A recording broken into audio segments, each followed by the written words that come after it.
Good morning everyone. Myself Dr. Gitanjali Chawla, Assistant Professor from the Faculty of Physiotherapy, RPIIT Campus, Karnal.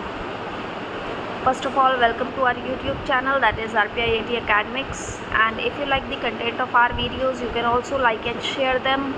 And do not forget to subscribe our channel and hit the bell icon for the early notifications of our videos. So we were covering up the topic ankylosing spondylitis, and today we are going to look for the clinical features of it.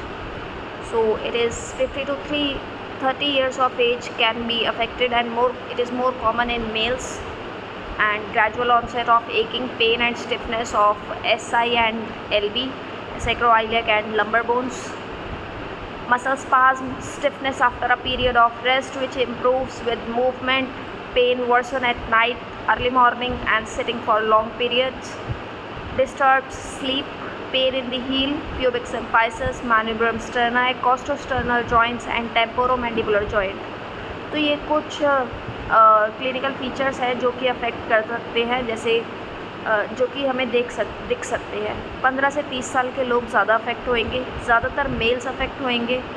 Gradual धीरे धीरे pen का level बढ़ेगा, stiffness आना शुरू हो जाएगी SI joint में, सेक्रोइलियक और लंबर बोन्स में, और मसल स्पाज्म में जान सकती है। स्टिफनेस होएगी कुछ टाइम के बाद, अगर रेस्ट में है बंदा तो उसे स्टिफनेस फील होएगी, बट विद मूवमेंट ये स्टिफनेस धीरे धीरे कम होती चली जाएगी। पेन रात में, अर्ली मॉर्निंग में या फिर लॉन्ग पीरियड ऑफ स्ट्रेटिंग के बाद बढ़ सकता है। स्लीप डिस्टर्ब होने के चांसेस हैं इससे। हील में पेन होने के चांसेस हैं, प्यूबिक सिम्फाइसिस में, मैनुब्रियम स्टर्नाई में, कॉस्टोस्टर्नल जॉइंट्स में और टेम्पोरोमैंडिबुलर जॉइंट में पेन रह सकता है। And radiation of pain possible when apophyseal joint gets involved and intercostal and anterior abdominal area, thoracic and lower limb in the lumbar, tenderness, joint PSIS and deep in gluteal region, later kyphotic deformity, cervical and lumbar lordosis is obliterated, and shoulder adduction, internal rotation, hip flexion, adduction, knee flexion. और क्या clinical features है? Pen radiate हो सकता है, एपोफिजियल joints involve हो जाएंगे अगर तो, इंटरकॉस्टल और एंटीरियर एब्डोमिनल एरिया में पेन आ सकता है, थोरैसिक एरिया में आ सकता है, लोअर लिम्स में आ सकता है, लंबर रीजन में आ सकता है। टेंडरनेस हो सकती है पोस्टीरियर सुपीरियर आइलेक स्पाइन पे और डीप इन ग्लूटियल रीजन में हमारे टेंडरनेस आ सकती है।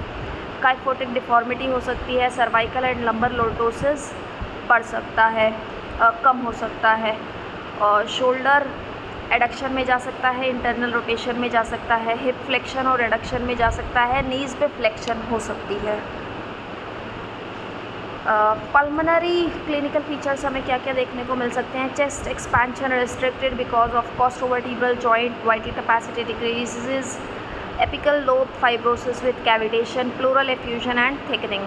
प्लूरल हमें क्या क्या देखने को मिलेगा? पल्मोनरी चेस्ट एक्सपेंशन कम हो जाएगी क्योंकि कोस्टोवर्टिब्रल जॉइंट्स अफेक्ट हो सकते हैं, वाइटल कैपेसिटी कम हो सकती है, एपिकल लोब की फाइब्रोसिस हो सकती है, कैविटेशन देखने को मिल सकती है, प्लूरल एफ्यूजन हो सकता है, पानी भर सकता है, थिकनिंग हो सकती है प्लूरा की। न्यूरोलॉजिकल क्या क्या होगा? ट्रांसवर्स लिगामेंट डिस्ट्रक्शन, डिसलोकेशन और subluxation of atlantoaxial joint, fracture of cervical spine and odontoid एक्सोट spinal cord compression. Means neurologically हमें क्या क्या देखने को मिल सकता है? ट्रांसवर्स लिगामेंट डिस्ट्रक्ट हो सकता है, डिसलोकेशन या सबलक्सेशन हो सकती है एटलांटो-एक्सियल जॉइंट की, फ्रैक्चर हो सकता है सर्वाइकल स्पाइन में, या फिर ओडोंटॉइड प्रोसेस जो है वो इरोड करके स्पाइनल कॉर्ड पे कंप्रेशन कर सकती है। ऑक्यूलर हमारे को क्लिनिकल फीचर्स देखने को मिलेंगे, आइराइटिस हो सकता है, इन्फ्लेमेशन हो सकती है आइरिस की, आइज़ में। और क्लिनिकल फीचर्स कार्डियोवास्कुलर होंगे, पेरिकार्डाइटिस हो सकता है, कार्डियोमेगेली हो सकती है, आउर्टाइटिस, आउर्टिक इनकॉम्पिटेंस, कंडक्शन डिफेक्ट्स, या फिर सिस्टमिकली अगर हम बात करें तो अमाइलॉइडोसिस भी देखने को मिल सकता है। So that's all for the today, and in our next videos we are going to cover its investigation, diagnosis and management also. Thank you.